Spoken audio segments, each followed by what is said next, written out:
E agora, você acompanha pela Rádio Rio de Janeiro o programa Estudo das Obras de André Luiz. Vamos refletir sobre o livro Nosso Lar.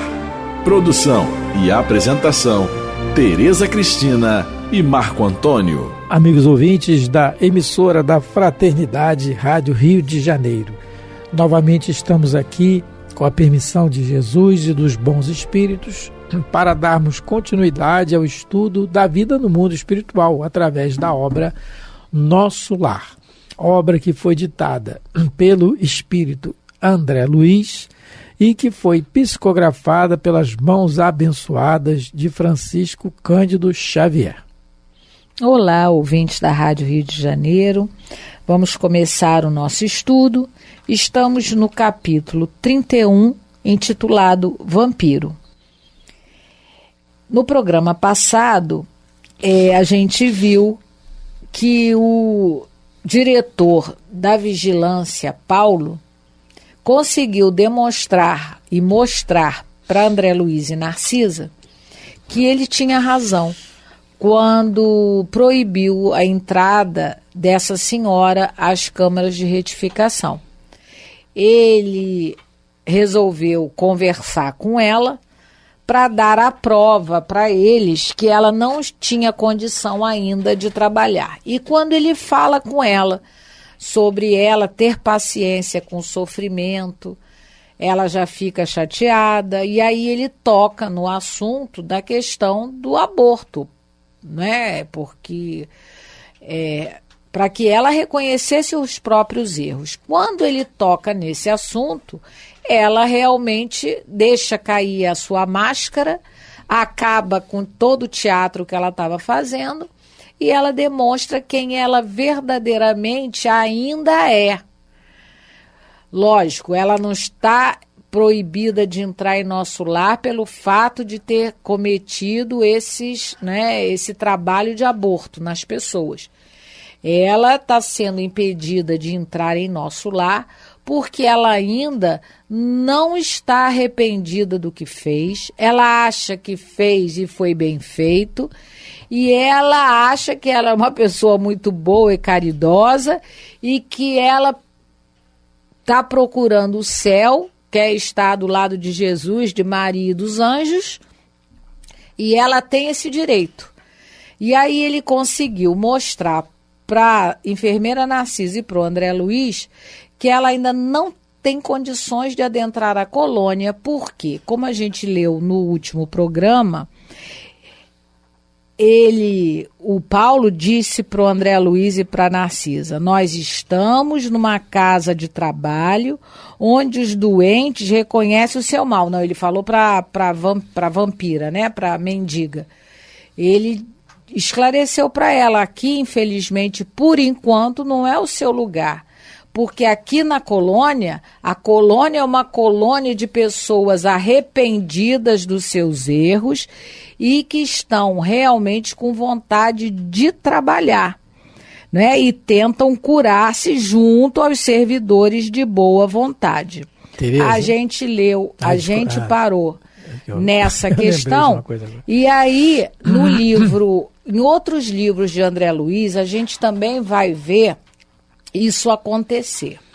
No livro Obreiros da Vida Eterna, o André Luiz, ele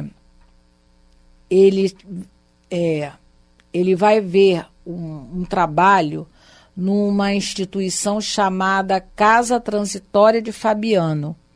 É uma instituição móvel que ela se desloca na erraticidade. E ele vai assistir lá, vai fazer um trabalho junto com o mentor dele, e nessa colônia quem dirige é a irmã Zenóbia. E a irmã Zenóbia, ela geralmente, essa casa transitória, ela fica em locais onde estão tendo problemas, onde a saturação psíquica perversa é muito intensa. E nessa época em que o André Luiz visita essa instituição, eles estão esperando um fogo purificador que vai sanear a ambiência, né, lá desse local, porque essa ambiência está prejudicando os encarnados. Ela está muito saturada de vibriões mentais, vamos dizer assim, nocivos, inferiores, e estão prejudicando os encarnados. Então vai haver uma limpeza ali naquela região. E eles, antes de acontecer esse fogo purificador, essa limpeza, a irmã Zenóbia e os assistentes lá da casa, eles querem resgatar alguns espíritos que já estão arrependidos e estão prontos para serem ajudados, para serem resgatados. Então, no capítulo 10, quem tiver interesse em ler, eu só vou ler um trechinho. Temos determinação para receber todos os sofredores que se apresentarem renovados, que a nossa irmã vampira não está, facultando-lhes ingresso ao pátio interno. Nas últimas horas, a irmã Zenóbia e os demais administradores da instituição ordenaram acolhimento a todos os transviados que se aproximassem de nós com sinais legítimos de transformação moral para o bem. E aí, o André Luiz, né, perguntou, né, ao instrutor Jerônimo como é que eles iam saber quais eram esses sinais legítimos. Como é que eles poderiam identificar os espíritos que estavam já com esses sinais de renovação? E é interessante a resposta. O prestimoso assistente não permitiu que o interpelado me respondesse. Adiantou e respondeu. Os sofredores já modificados para o bem apresentarão círculos luminosos característicos em torno de si mesmos. Logo que estejam onde estiverem, concentrem suas forças mentais no esforço pela própria retificação. Então, ao contrário da mendiga, que estava com ponto escuro, por isso que o Paulo, não, logo que ele olhou, ele já viu logo que ela não tinha esse círculo luminoso, que é a característica do doente que está querendo renovação. Ela, pelo contrário, ela apresentava pontos escuros, né? E aí ele coloca os outros, os impenitentes, os mentirosos sistemáticos, ainda que pronunciem comovedoras palavras, permanecerão confinados nas nuvens de treva que lhes cercam a mente endurecida no crime. Então, como é que eles reconhecem que uma pessoa, né, que um espírito está pronto para ser abrigado numa colônia? Pela aura que esse espírito carrega consigo. Aqueles que já têm o perispírito algo luminoso, lógico, não é o brilho da luz do sol, não é isso, mas já estão prontos a serem ajudados. Os outros, aqueles que estiverem, como ele coloca aqui, né, isso aí, numa nuvem de treva, esses não estão ainda, mesmo que falem palavras doces. Olha só, o caso da vampira, né? Ela não chegou com um discurso e com uma cara, com um rosto, né? Com um semblante de piedade, de tristeza, tanto que a Narcisa falou, deixa que eu cuido dela, porque eu também errei muito, não é? Mas o Paulo, o diretor da vigilância, já sabia que só podem adentrar na colônia Nosso Lar aqueles que estiverem verdadeiramente arrependidos, não só pela conversa. O que a Teresa está colocando, por exemplo, o capítulo 14 do livro A Gênese, capítulo 14, intitulado Os Fluidos, no seu item número 9, mais especificamente, Allan Kardec diz assim: a natureza do envoltório fluídico está sempre em relação com o grau de adiantamento moral do espírito.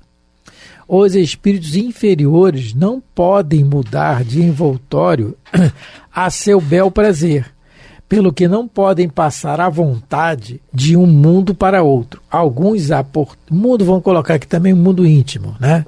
À vontade, tem que ter esforço. Alguns há, portanto, cujo envoltório fluídico, se bem que etéreo e imponderável com relação à matéria tangível, ainda é por demais pesado, se assim nos podemos exprimir, com relação ao mundo espiritual, para não permitir que eles saiam do meio que lhes é próprio. Então, nessa categoria se deve incluir aqueles cujo perispírito é tão grosseiro que eles o confundem com o corpo carnal, razão porque continua a crer-se vivos. Esses espíritos, cujo nome é avultado, em grande número, permanecem na superfície da terra, como os encarnados, julgando-se entregues às suas ocupações terrenas. Então ele está dando a característica desses espíritos materializados, porque o que dá essa natureza do envoltório fluídico, natureza, peso específico, aparência, é o grau de adiantamento moral, que é o adiantamento real do espírito, né? Os espíritos podem trazer consigo a lembrança por intuições das regiões até de onde viveram, do que fizeram, do pensamento, e eles veem. Então, o Kardec está explicando aqui exatamente o que está aqui no nosso lar. O que o espírito traz com ele é a lembrança do que fez. No caso aqui da nossa irmã, que está relatado, a lembrança e a certeza do que ela fez. E ela está convencida que fez certo. Então, o perispírito dela está dando essa aparência real do que ele é. Do que ela é, né? Do que ela ainda é. E que o Paulo, o que o Paulo viu. E viu já de antemão, antes de qualquer... A questão mais delicada aqui do assunto não é só o que ele viu, o que a Narciso e o André Luiz não viram. Não é só. Essa questão da visão a gente já viu no livro dos Espíritos, né? Kardec, os Espíritos explicam a Kardec na questão da inteligência do Espírito que consegue ver. A questão mais delicada aqui é por que ela não entrou. Porque ele já sabia, ele já conseguia sentir nela o não arrependimento dela. E nem arrependimento não, o nem reconhecimento que ela errou. Né? Tá o orgulho. Então, esse sentir, ele consegue ver no perispírito, é emanar dele. Ele consegue ver isso. E isso, muitas vezes, os espíritos inferiores também veem em nós. Muitas vezes. E a gente tem que observar bem isso, que os espíritos ensinam muito isso para a gente. No livro Libertação, por exemplo, há uma colônia, descrito no livro Libertação, também de André Luiz, há uma colônia descrita no livro, começa a descrição dela no capítulo Cidade Estranha, se eu não me engano é o capítulo 5, eu acho. E aí o André Luiz observa com o Gubi e o Eloy, o instrutor Gubi e o Eloy, companheiro do André Luiz nessa jornada desse livro, que espíritos são julgados por juízes dessa colônia, lá nas trevas, lá na região mais densa, são julgados pelo seu procedimento aqui na Terra. Eles sabem, e eles têm detectores, eles têm os aparelhos que eles conseguem, pela inteligência, detectar o que está emanando do perispírito. Eles não conseguem ver como tem aqui o Gúbio. Como o superior vê. O Gúbio não, o Paulo aqui, como o superior vê. Mas eles conseguem, porque a finalidade deles é julgar e condenar o outro, que é totalmente diferente aqui da atitude do Paulo. Sim, não é? Isso. Então vamos continuar a leitura, parágrafo 61. A mendiga objetou atrevidamente: não lhe pedi remédio nem serviço. Estou procurando o paraíso que fiz por merecer, praticando boas obras. Bom, ela entendeu que o que ela fazia era bom, então ela está com a consciência totalmente entorpecida, então é isso. E endereçando-nos dardejante olhar, e aí não tem como a gente ajudar quem não quer ser ajudado. Ela não está procurando ajuda, ela quer chegar lá e mandar. Ela quer chegar lá e continuar a ser quem ela era aqui na Terra, né? O poder temporal que ela tinha sobre essas gestantes. E endereçando-nos dardejante olhar de extrema cólera, perdeu o aspecto de enfermo ambulante, retirando-se a passo firme, como quem permanece absolutamente senhor de si. Então ela estava realmente encenando uma peça de teatro. E a gente, né, nesses nossos 32 anos de doutrina espírita e de frequência a uma casa espírita com trabalho, não é? A gente já viu muita gente chegar à nossa casa e ter esse comportamento. Quando você diz não, quando você, por algum motivo, nega o que a pessoa veio pedir. A mesma atitude dessa senhora aqui. Ela perdeu, na realidade, ela estava emitindo, né, estava, como é que se diz? Atuando. Ela estava vestindo uma personagem que, na realidade, ela não era. Eu estou lembrando aqui, Tereza vai lembrar, eu estava na rua, já por muitos anos isso, tomando um caldo de cana. Aí, perto até da nossa casa. E tem um ponto de ônibus perto da nossa casa espírita, que ele vai até Copacabana. Aí eu parei ali para tomar um caldo de cana, estava calor, muitos anos, nunca esqueci disso. Aí o rapaz chegou para mim assim, com um short de praia, dá licença, eu pensei que ele ia pedir alguma coisa para comer, dá um aspecto assim, mais ou menos, tem um short, um chinelo assim meio rasgado. Aí eu, pois não, aí ele falou assim, dá pra você me dar um dinheirinho para passagem, porque eu quero ir na praia, assim. Aí eu olhei, eu falei, gostei da sinceridade. Toma, deu o dinheiro da passagem. Vai na praia. Eu gostei. Porque o que vai fazer? Eu quero ir na praia e tenho o dinheiro da passagem. Não sei se ele arrumou, não sei se eu dei que dava da volta, não sei. Depois ele arrumou da volta. Mas gostei desse, lembrei desse fato agora, da sinceridade. Porque era mais fácil, quer dizer, era mais fácil, coitada. Para ela, não sei, né, já se passaram tantos anos, né? Deve ter melhorado. Mas, olha, eu errei.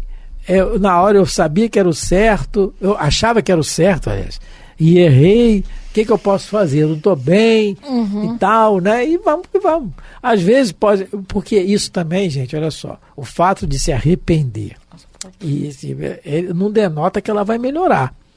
Na encarnação. Ela um dia vai melhorar. Não denota, desculpa. Que logo a seguir, na próxima existência, na próxima encarnação, ela já vai melhorar. Não é assim. Ela vai sofrer as mesmas tentações e provas que teve na outra, para ver se passou. É assim que acontece conosco. Né? As expiações e reparações passam por isso, pelas situações que a gente tem que provar. Para nós mesmos, não para Deus, porque ele já sabe o que vai acontecer. Nós é que não sabemos. Né? Acompanhou-a o irmão Paulo com o olhar durante longos minutos e, voltando-se para nós, acrescentou: observar o vampiro? Exibe a condição de criminosa e declara-se inocente. É profundamente má e afirma-se boa e pura. Sofre desesperadamente e alega tranquilidade. Criou um inferno para si própria e assevera que está procurando o céu. Então, quando ele faz essa analogia aqui com o vampiro, a gente pode entender duas coisas. O que o vampiro faz? Suga sangue, não é? Ou suga o néctar das flores, aqueles que não são hematócafos. Eles sugam alguma coisa. Essa mulher, o que ela quer da vida é sugar. Ela quer só receber, mas ela não quer dar nada. E um outro aspecto também que eu acho que ele fez uma analogia é que os vampiros, né, do cinema, os vampiros dos romances antigos, eles são o quê? Eles aparecem como seres humanos, mas em determinada hora eles se tornam verdadeiros, se transformam. Eles têm uma aparência bonita. Como é que é o Drácula? O Conde Drácula é o exemplo. Ele tem toda uma aparência, mas na meia-noite o dente bota para fora e ele mata lá, suga o sangue das suas vidas. Então, por dois aspectos a gente pode entender ela como vampira. Isso. Alguém que não quer dar nada para ninguém, só quer receber da vida, só quer sugar, porque ela não quer trabalhar, a colônia de trabalho, ela lá quer trabalho. E ela também usa de disfarce. Ela se apresenta bem e depois suga. Será que a gente não tem, uma vez, um comportamento de vampiro? Opa! A gente tem que fazer... Porque a análise não é só para contar a história da moça, para nós. É a análise sempre é para todos nós. A gente tem que se vigiar para não agir como ela, né? E na pergunta de número 919 dos Espíritos, que ele fala assim: observar o vampiro exibe a condição de criminosa e tal, somos nós. Só que nós temos que fazer o autoconhecimento, que é a pergunta 919. Qual o meio prático mais eficaz que tem o homem de melhorar nesta vida, de resistir à atração do mal? Um sábio da antiguidade Volo disse: conhece a ti mesmo. Então, é resistir à atração do mal. Resistir à atração. É o que Paulo de Tarso exatamente falava, né? Não recalcitrar contra o aguilhão. Resistir à atração dele. É ter o aguilhão sabendo que foi provocado por nós mesmos, né? Isso. Ante o silêncio com que lhe ouvíamos a lição, o vigilante-chefe rematou: é imprescindível tomar cuidado com as boas ou más aparências.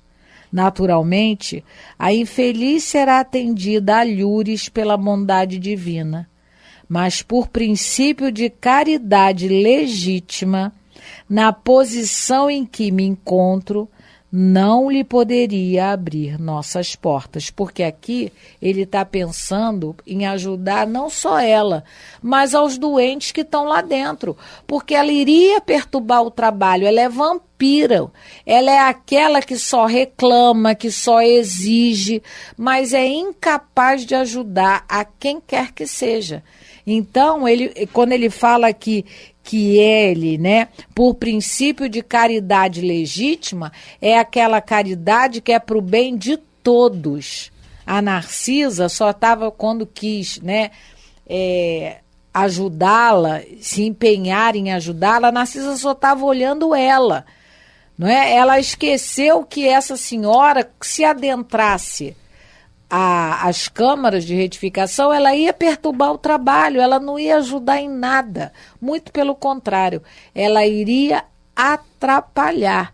E como disse o Marco, toda lição é para nós, que a gente não se comporte na vida como vampiros, não é? Que só sugam, que só querem tirar proveito das coisas e nos esquecemos de retribuir a vida, porque a lei da vida é lei de cooperação.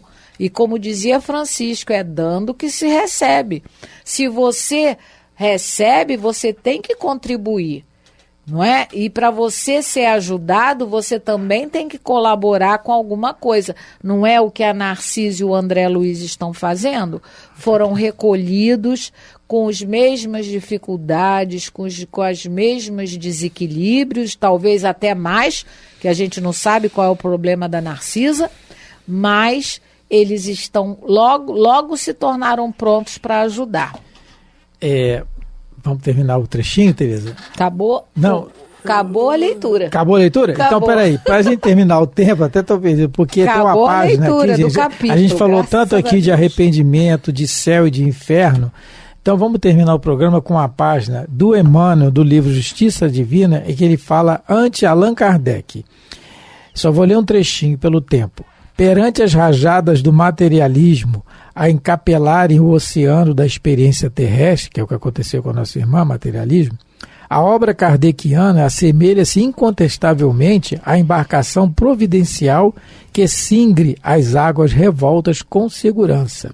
E mais adiante ele fala assim: todos concordamos em que Allan Kardec é o apóstolo da renovação humana, cabendo-nos o dever de dar-lhe expressão funcional aos ensinos, com a obrigação de repartir-lhe a mensagem de luz entre os companheiros de humanidade. Então o Emmanuel está pedindo que a gente pegue os ensinamentos de Kardec, dos espíritos, né, que escreveram através de Allan Kardec, em que tendo ele como apóstolo da nossa renovação, na renovação das nossas ideias, para que nós não caiamos em erros já tão repetidos em tantas existências, não é?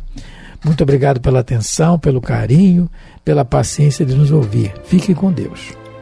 Encerramos mais um capítulo do nosso livro, né, querido Nosso Lar. Que Deus abençoe vossos lares, vossas vidas. Fiquem com Deus. A Rádio Rio de Janeiro apresentou o programa Estudo das Obras de André Luiz. Produção e apresentação, Tereza Cristina e Marco Antônio.